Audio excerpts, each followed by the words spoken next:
नमस्कार, आर्यन न्यूज देख रहे हैं आप। मैं हूं आपके साथ पल्लवी सिंह। उत्तर प्रदेश की खबरों की शुरुआत करेंगे। भीषण गर्मी के बीच अब बेतहाशा बड़ी मांग के चलते प्रदेश के गांव, कस्बों और तहसील मुख्यालयों पर 7 से 9 घंटे तक बिजली की कटौती की जा रही है। लेकिन अब राहत की बात यह है कि उत्तर प्रदेश पावर कॉर्पोरेशन प्रबंधन की कोशिशों से 12 की 660 मेगावाट क्षमता के यूनिट से बिजली उत्पादन शुरू हो गया है। रविवार से और भी 2000 मेगावाट बिजली की उपलब्धता बढ़ाने के आसार हैं, जहां शनिवार को राज्य में बिजली की अधिकतम मांग 23,000 मेगावाट रही, जबकि उपलब्धता 19,366 मेगावाट थी। ऐसे में मुख्यमंत्री योगी आदित्यनाथ के निर्देशों के बाद पावर कॉर्पोरेशन प्रबंधन द्वारा शुरू किए गए प्रयासों से रविवार को सिक्किम और हिमाचल प्रदेश से 400 मेगावाट बैंकिंग, पूर्व में दी गई बिजली के बदले बिजली लेने की व्यवस्था के तहत 325 मेगावाट बिजली मध्य प्रदेश से और 283 मेगावाट राजस्थान से मिलने की उम्मीद है। ऐसे में बिडिंग के जरिए भी 430 से 950 मेगावाट तक बिजली मिलने की उम्मीद जताई जा रही है।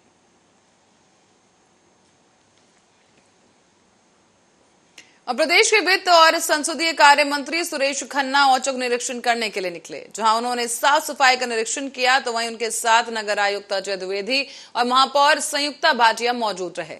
आपको बता दें कि मौजूदा मंत्री सुरेश खन्ना ने लखनऊ के सरोजनी नगर स्थित सत्यालोक कॉलोनी, आशियाना के लोक बंधु और चौक स्थित फूल वाली मंडी और बिजली वाली सड़क का निरीक्षण किया है।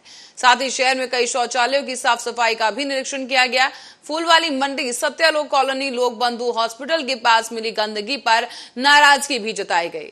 दरअसल शहर में साफ सफाई की व्यवस्था को चाक चौबंद करने का निर्देश जारी किया गया था, जिसके तहत ये निरीक्षण किया गया है।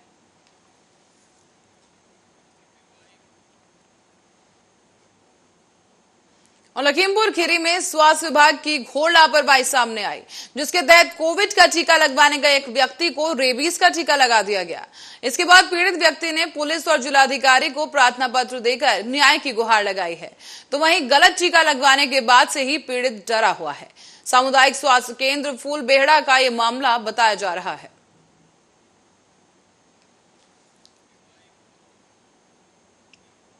और इसी बीच लखीमपुर खीरी में मुहाना नदी में डूबने से एक किशोर की मौत हो गई। 2 को भारी मशक्कत के बाद बचा लिया गया, लेकिन आपको बता दें कि तीनों किशोर मुहाना नदी के पार नेपाल में लगाने वाला मेला देखने जा रहे थे। मौत की खबर के बाद से ही मृतक के परिजनों में कोहराम मच गया है।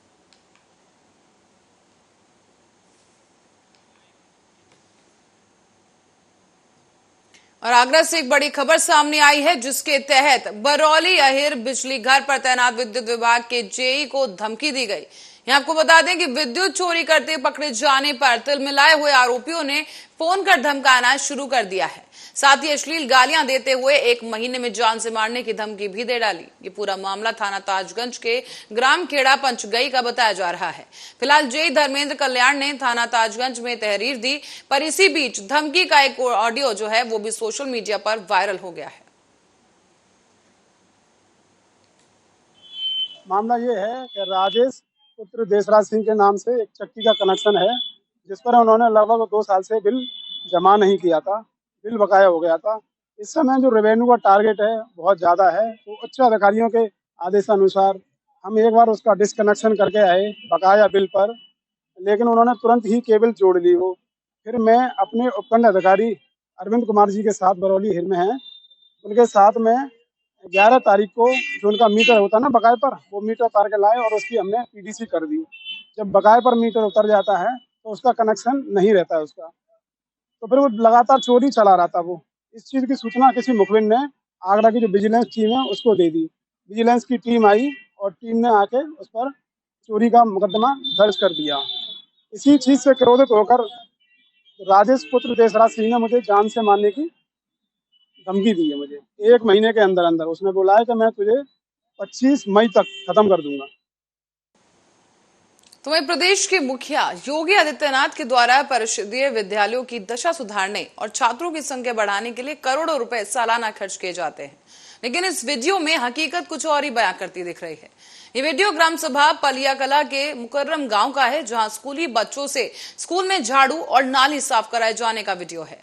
इस मामले में पलिया ग्राम सभा के ग्राम प्रधान मुस्लिम वेग ने बताया है कि ग्राम सभा में सफाई कर्मी मौजूद रहता है, लेकिन इसके बावजूद भी स्कूली बच्चों से झाड़ू लगाना और नाली साफ करवाने जैसे काम किए जा रहे हैं। साथ ही उन्होंने ये भी कहा कि जब हमने बेसिक शिक्षा अधिकारी से बात की तो जवाब मिला कि आपसे स्कूल का कोई मतलब नहीं।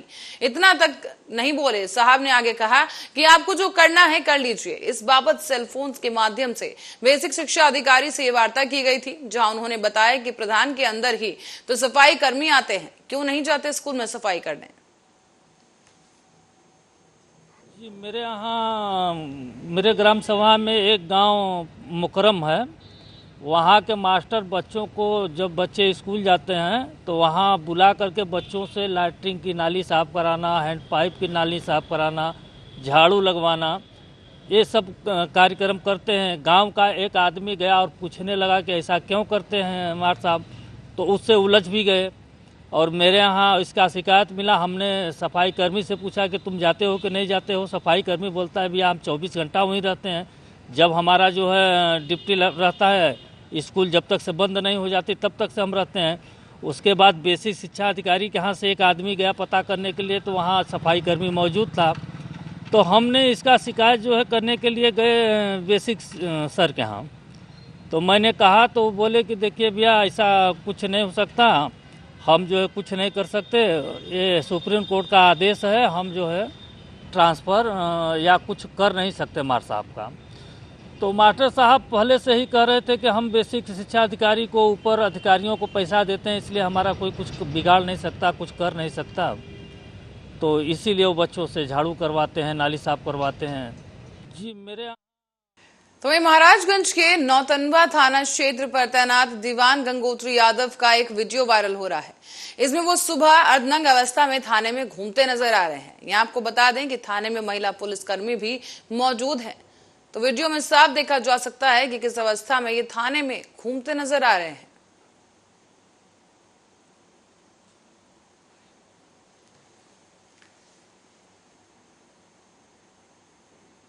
तो मैं रायबरेली की ओर रुख करेंगे, जहां तेज रफ्तार का कहर एक बार फिर देखने को मिला। देखते ही देखते एक महिला को टक्कर मारकर अनियंत्रित तेज रफ्तार बाइक सवार मौके से फरार हो गया।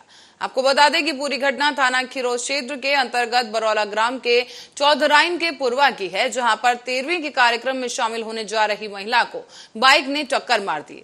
इसके बाद आनन फानन में स्थानीय लोगों की मदद से महिला को सीएचसी भर्ती कराया गया, जहां पुलिस को मामले की सूचना दी गई है। मामला है, बताया गया कि वो आरटीए है, तो आए हैं, सर में चोटें हैं, राइट साइड फ्रैक्चर है लोअर लिप का। उन पर ट्रीटमेंट, प्राइमरी ट्रीटमेंट करके जिला अस्पताल रेफर किया जा रहा है। सर ये कहाँ का रहने वाली है? रहने वाली तो बता रहे हैं कि ये कोयली जगह है, कोयली का पूर्वा थाना गुरुबसगंज लगता है इनका। मामला है, बताया गया कि वो आरटीए है, तो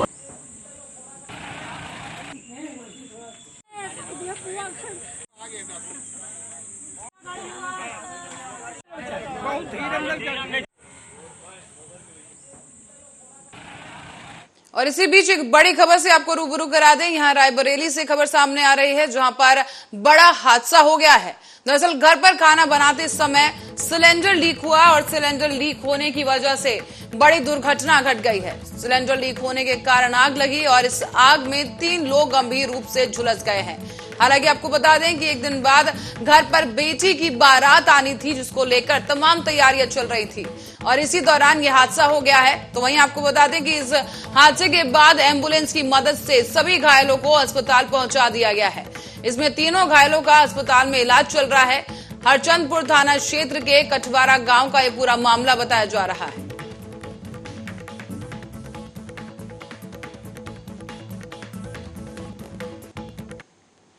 तो वहीं रायबरेली में आज मजदूर दिवस मनाया जा रहा है। हालांकि पूरी दुनिया में आज ही का दिन मजदूरों के नाम पर समर्पित है और काम के घंटों को लेकर अमेरिका में शुरू हुई थी मजदूरों की क्रांति, जिसे पूरे विश्व समेत भारत में नई पहचान दी गई। हालांकि दुर्भाग्य यह है कि आज भी मजदूरों को अपने अधिकारों की जानकारी नहीं है। रायबरेली की इन ऊंची ऊंची खूबसूरत बिल्डिंगों और इन प्रतिष्ठानों की चमक इन्हीं मजदूरों ने बनाई, लेकिन इन मजदूरों को सरकार की तरफ से केवल असीमित अधिकार दिए गए। बताते चलें कि कई कल्याणकारी योजनाएं सरकार की तरफ से मौजूद हैं, लेकिन बावजूद इसके रायबरेली के मजदूरों को तो ये तक नहीं पता कि ई श्रम कार्ड क्या है। गोल्डन कार्ड किसे कहते हैं या फिर जीवन बीमा जैसी कोई स्कीम भी इनके लिए उपलब्ध है। आपको बता दें कि भवन और सन्निर्माण कर्मकर कल्याण बोर्ड तो इन्हें शायद जानकारी हो, लेकिन रायबरेली में मजदूर दिवस पर कई कार्यक्रमों का आयोजन किया गया है, लेकिन इस दौरान मजदूरों से बात करने के बाद जो जवाब मिला वो निराश करने वाला था। आपको ये मालूम है कि आपके लिए सरकार बहुत योजनाएं करती है। मजदूर दिवस का नाम सुना है? नहीं सुना है? नहीं। आपके लिए स्वास्थ्य, शिक्षा, सब योजनाएं हैं, आपको पता है? नहीं। किसी ने बताया आपको? नहीं। अरे सरकार आपके लिए बहुत कुछ करती है, कुछ नहीं पता आपको? नहीं। अच्छा, अगर आपको ये बताया जाए कि आपको 5 लाख तक फ्री में इलाज मिल सकता है, हाँ। तो ये सुन के कैसा लग रहा है आपको? अरे अच्छा लग रहा होगा। मतलब विश्वास है आपको कि सरकार इतना कर हाँ, रही है? हाँ, विश्वास है। आपको पता है कैसे मिलेगी ये योजना? अबे हमका क्या पता। अच्छा, तो हम बता रहे हैं आपको। आप जाइएगा जन सुविधा केंद्र, वहाँ अपना आधार कार्ड लेके जाइएगा। हाँ, क्या करेंगे आप? जन सुविधा केंद्र। हाँ, वहाँ क्या लेके जाएंगी? आधार कार्ड। तो क्या बनेगा आपका? Labour golden card, golden card है ना? हाँ। आप क्या उनको सरकारी योजनाओं के बारे में मालूम नहीं, आपको मालूम है? नहीं सर, अभी तक कोई बताया ही नहीं, तो मालूम अच्छा, नहीं। बहुत सी सरकार इनके लिए योजना चला रही है, तो वो आपको नहीं मालूम है तो आप क्या करेंगे? आप जब सर नहीं मालूम है तो सर किसी जैसे जानकारी होगी तो फिर उसके लिए फिर जो प्रोसेस होगा वो करेंगे। क्या करेंगे अब आप? कहाँ जाएंगे? जी सर, जैसे जनसेवा केंद्र है वहाँ जाके काम करवाना है लेबरों से, वो जानकारी करके। सरकार इनको बहुत ज़्यादा योजनाएं दे रही है, पता है कि नहीं आपको? जी, ये तो नहीं पता सर। अच्छा, अब पता हो गया है ना? हाँ जी सर। अब क्या करेंगे आप? जी सर, जनसेवा केंद्र जाएंगे, इन सभी का आधार कार्ड से लेके जाएंगे, वहाँ पर गोल्डन कार्ड बनवाएंगे सर। 1 मई को अंतर्राष्ट्रीय श्रम दिवस के रूप में मनाया जा रहा है। उसके क्रम में हम लोगों ने भी जो विभिन्न योजनाओं के तहत श्रमिक जुड़े हुए हैं, हम लोगों ने एक प्रयास किया है कि सभी ब्लॉकों पे जो श्रमिकों ने लगातार अच्छा काम किया है उनको बुला करके सम्मानित किया जाए। इसके साथ ही जो हमारा श्रम कार्यालय है जिला स्तर पे, वहाँ पर भी एक इस तरह का कार्यक्रम करने का प्रयास किया है। इसके साथ ही सरकार की जो विभिन्न योजनाएं हैं, चाहे वो नरेगा की स्कीम है या फिर बैंकों से लोन की स्कीम है या ट्रेनिंग की स्कीम है, इन तमाम प्रकार के स्कीमों में हम लोगों ने प्रयास किया है कि अधिक से अधिक लोगों तक पहुंचे और उन स्कीमों का इन श्रमिकों को।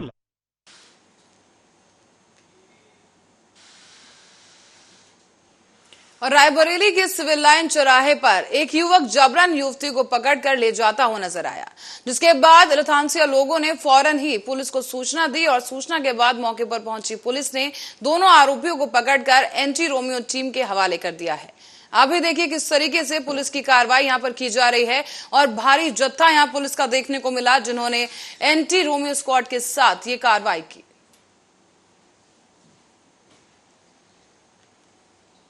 बढ़ेंगे अगली खबर की ओर, जो कि सीतापुर से सामने आई है, जहां पर कस्बा तंबौर में सामुदायिक स्वास्थ्य केंद्र के पीछे एक कार में अचानक आग लग गई। इस दौरान कार बुरी तरह से जल गई और अचानक कार में लगी आग से चारों तरफ अफरा तफरी मच गई। सूचना मिलते ही पुलिस फोर्स भी मौके पर पहुंची और पुलिस लोगों के साथ मिलकर आग बुझाने का काम करने लगी। हालांकि आग से जलकर कार पूरी तरह से राख हो चुकी है। आपको दिखा रहे हैं कि ये लाइव वीडियो सामने आया था, जिसके दौरान कार में लगती हुई आग साफ देखी जा सकती है।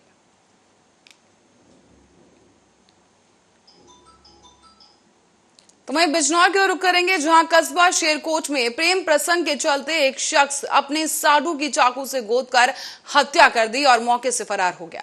इसके बाद सूचना पर पहुंची स्थानीय पुलिस ने शव को कब्जे में लेकर पोस्टमार्टम के लिए भेज दिया है।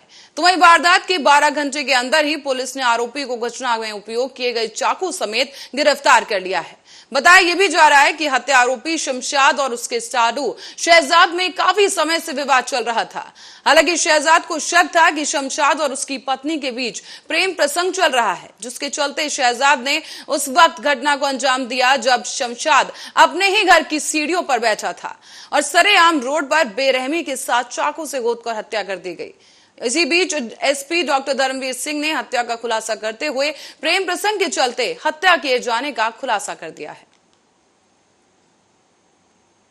थाना शेरकोट के कोटरा मोहल्ले के दो व्यक्ति शमशाद और शहजाद जो पास में रहते हैं, आपस में साढ़ू भी हैं। शहजाद को शक था कि उसकी पत्नी का शमशाद के यहाँ आना जाना है। इनका आरोप ये भी है कि घर के रुपए पैसे उनको दे देती है। तो एक स्वाभाविक आक्रोश में उन्होंने शक के आधार पर अपने साढ़ू को चाकुओं से गोद करके सड़क पर हत्या कर दिया। अस्पताल में ले जाते समय मृत्यु हो गई। इनके इस कृत्य से सड़क पर सरेआम चाकू के मारने से वहाँ पर दहशत का माहौल पैदा हो गया था। स्थानीय पुलिस ने उसको गिरफ्तार कर लिया है, नए चाकू को, और जेल भेजा जा रहा है। थाना से तो वही रायबरेली में संदिग्ध परिस्थितियों में सई नदी के किनारे एक अधेड़ शख्स का शव बरामद किया गया। तो वही मृतक की पहचान रजन के रूप में हुई, जिसकी उम्र 50 साल बताई जा रही है। हालांकि बीबीपुर गांव का निवासी बताया गया है मृतक, और परिजनों का यह कहना है कि मृतक सुबह ही नदी के किनारे मछली मारने गया था। घर लौटने में देरी होने की वजह से परिजनों ने उसे ढूंढना शुरू किया, तब जाकर रंजन की लाश नदी के किनारे मिली है। गौरतलब है कि मौके पर पहुंची पुलिस ने शव को कब्जे में लेकर पोस्टमार्टम के लिए भेज दिया है। मछली मारे आ रहा हूँ तो काका 7 बजे के निकले आए हैं और गड़ी वाले काका साथ वही सब मछली मार रहे हैं साथ। तो काका पता नहीं कब हुआ, का कैसे था कैसे नहीं। हम तो कहीं काम पर थे आने यार भैया, हमका मम्मी फ़ोन लगाई ना कि पापा ख़त्म हो गए हैं, नदी किनारे मछली मारे गए ना। चले बढ़ेंगे अगली खबर की ओर। प्रतापगढ़ में पुलिस को कामयाबी हाथ लगी है, जिसके चलते एक 5 लाख के इनामी आरोपी को गिरफ्तार कर लिया गया। आपको बता दें कि ये 5 लाख का इनामी सभापति यादव है, जिसे आखिरकार प्रतापगढ़ की पुलिस ने बंगाल में लाने से सफल रही। बताया यह भी जा रहा है कि लंबे समय से आरोपी फरार चल रहा था। इसी बीच प्रतापगढ़ पुलिस अधीक्षक सतपाल अंतिल की योजना आखिर कामयाब हुई और आरोपी को धर दबोचा गया, जिसे पूछताछ के लिए जनपद के पट्टी थाने में लाया गया है।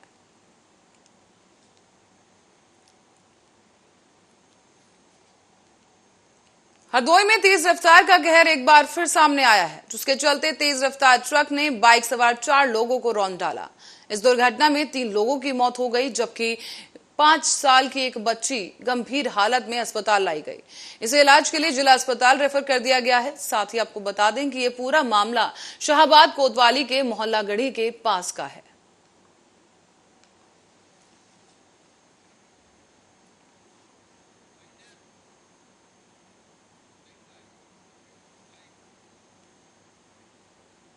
और इसी खबर के साथ ही बुलेटिन में फिलहाल के लिए इतना ही। देश और दुनिया की तमाम खबरों के लिए बने रहे हमारे साथ, देखते रहे आरा न्यूज।